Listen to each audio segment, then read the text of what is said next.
Scanning ಮಾಡಿಸಲು ಹೋಗಿ ಮಹಿಳೆ ಬಳಿ ಅಸಭ್ಯ ವರ್ತನೆ ಮಾಡಿದ ಆರೋಪಿಯನ್ನ ಇದುವರೆಗೂ ಆನೇಕಲ್ ಪೊಲೀಸರಿಂದ ಅರೆಸ್ಟ್ ಮಾಡಲು ಆಗಲಿಲ್ಲ. ಪೊಲೀಸರ ಈ ನಡೆಯನ್ನ ಖಂಡಿಸಿ ಕರವೇ ಶಿವರಾಮೇಗೌಡರ ಬಣದ ಉಪಾಧ್ಯಕ್ಷ ಲೋಕೇಶ್ ಗೌಡ ನೇತೃತ್ವದಲ್ಲಿ ಇಂದು ಹೋರಾಟವನ್ನ ಹಮ್ಮಿಕೊಂಡಿದ್ರು.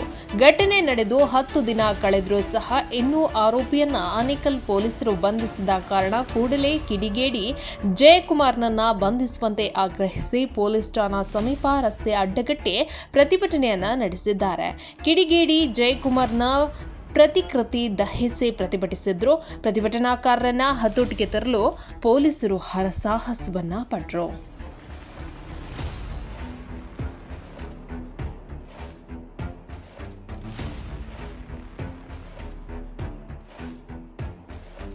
ಅಧ್ಯಕ್ಷರು ಏನಿವತ್ತು ಈ ಘಟನೆ ನಡೆದೈತೆ ಎಲ್ಲರಿಗೂ ಗಮನಕ್ಕೆ ಬಂದೈತೆ. 10 ದಿವಸ ಆಯಿತು FIR ಮಾಡಿ ಆ ಹೆಣ್ಮಗುಗೆ ಇನ್ನೇ ನ್ಯಾಯ ಸಿಕ್ಕಿಲ್ಲ. ಆ ಹೆಣ್ಮಗು 10 ದಿವಸದಿಂದ ವಿಕ್ಟೋರಿಯಾನಲ್ಲಿ ಚಿಕಿತ್ಸೆ ಪಡಿತಾ ಇದ್ದಾರೆ. ಆಗಲೂ ಇವಾಗ್ಲೂ ಆ ಹೆಣ್ಮಗುಗೆ ಚೇತರಿಸ್ಕೊಂಡಿಲ್ಲ. ಯಾಕಂತಂದರೆ ಅಂಥ ಪರಿಸ್ಥಿತಿನಲ್ಲಿರೋ ಹೆಣ್ಮಗುಗೆ ಆ ಒಂದು ಸ್ಕ್ಯಾನಿಂಗ್ ಸೆಂಟ್ರಲ್ಲಿ ಏನಿದಾನೆ ಅವ್ನು ಜಯಕುಮಾರ್ ಅನ್ನೋ ಒಂದು ಕೂರ ಮೃಗ ಅವನು. ಏನಂದರೆ ಅವ್ನು ಮೃಗ ಅವನಿಗೆ ಮನುಷ್ಯ ಅಂತ ಹೇಳೋಕ್ಕೂ ನನ್ನ ಬಾಯಲ್ಲಿ ಶಬ್ದ ಬರ್ತಾ ಇಲ್ಲ. ಕೂರ ಮೃಗ ಅವನು.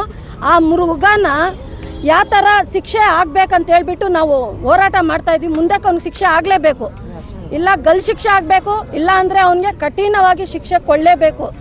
ಅದಕ್ಕೆ ಎಲ್ಲರೂ ಸಹಕರಿಸೋದಕ್ಕೆ ಮತ್ತು ಇದು ಒಂದು ಹೆಣ್ಮಗುಗೋಸ್ಕರ ಎತ್ತಿರೋ ಧ್ವನಿ ಅಲ್ಲ ಇದು. ಇಡೀ ನಮ್ಮ ದೇಶ ರಾಜ್ಯಕ್ಕೆ ಯಾವುದೇ ಥರ ಹೆಣ್ಮಗುಗೆ ಏನೇ ಒಂದು ಕೃತ್ಯ ಮಾಡ್ದಿದ್ದು ಮುಂಚೆ ಇನ್ನೊಬ್ಬನು ಯೋಚನೆ ಮಾಡಬೇಕು.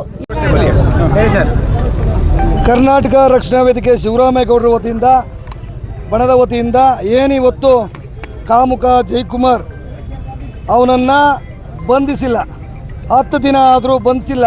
ಹಂಗಾಗಿ ನಾವು ಏನಿವತ್ತು ಕೂಡಲೇ ಬಂಧಿಸಬೇಕು, ಅವನ್ನ ಗಡೀಪಾರು ಮಾಡಬೇಕು, ಅವನ ಕಾಲ ಗುಂಡೊಡಿಬೇಕು ಅನ್ನೋ ನಿಟ್ಟಿನಲ್ಲಿ ನಾವು ಸಾಂಕೇತಿಕವಾಗಿ ಪ್ರತಿಭಟನೆ ಮಾಡಿದ್ದೀವಿ. ಆದರೆ ನಮ್ಮ ಪೊಲೀಸ್ ಇಲಾಖೆ ಯಾಕೆ ಇವನು ಬಂಧಿಸಿಲ್ಲ, ಇಷ್ಟು ದಿನ ಆದರೂ ಯಾಕೆ ಬಂಧಿಸಿಲ್ಲ, ಅದ್ರ ಉದ್ದೇಶ ಏನು? ಹಿಡಿತೀವಿ ಅಂತ ಅಂದ್ಕೊಂಡಿದ್ದೀರಾ? ಯಾಕೆ ಅವನು ದೊಡ್ಡ ಪ್ರಭಾವಿನಾ? ಹಾಗಾಗಿ ದಯವಿಟ್ಟು ಇಂಥ ಕಾಮುಕನನ್ನು ಯಾವುದೇ ಮುಲಾಜಿಲ್ಲದೆ ಕೂಡಲೇ ಬಂಧಿಸಬೇಕು ಅಂತೇಳಿ SP ಮನವಿ ಮಾಡಿದ್ದೇವೆ. ಒಂದು 4 ರಿಂದ 5 ದಿನಗಳಿಗಾಗಿ ಅವಕಾಶ ಕೊಟ್ಟಿದ್ದೇವೆ. ಹಾಗಾಗಿ ಅವಕಾಶನ ನೀವು ದುರುಪಯೋಗ ಪಡಿಸ್ಕೊಂಡೆ ಆ ಕಾಮುಕನನ್ನು ಈ ಕೂಡಲೇ ಬಂಧಿಸಬೇಕು. ಬಂಧಿಸದೇ ಹೋಗಿಲ್ಲ ಅಂದರೆ ಕರ್ನಾಟಕ ರಕ್ಷಣಾ ವೇದಿಕೆ ಶಿವರಾಮೇಗೌಡರ ಬಣ ಆನೇಕಲ್ ನಗರ ಬಂದ್ ಮಾಡುತ್ತೆ. ಇದು ಸಾಂಕೇತಿಕವಾಗಿ ಪ್ರತಿಭಟನೆ ಮಾಡಿದ್ದೀವಿ. ಮುಂದೆ ಆಗೋ ಅನಾಹುತಕ್ಕೆ ನೇರವಾಗಿ ಪೊಲೀಸರು ಆಗ್ತಾರೆ ಅಂತ ಎಚ್ಚರಿಕೆ ಈ ಮುಖಾಲ ಕೂಡ ಕಿಚ್ಚಪಡ್ತೀನಿ. ಇವತ್ತು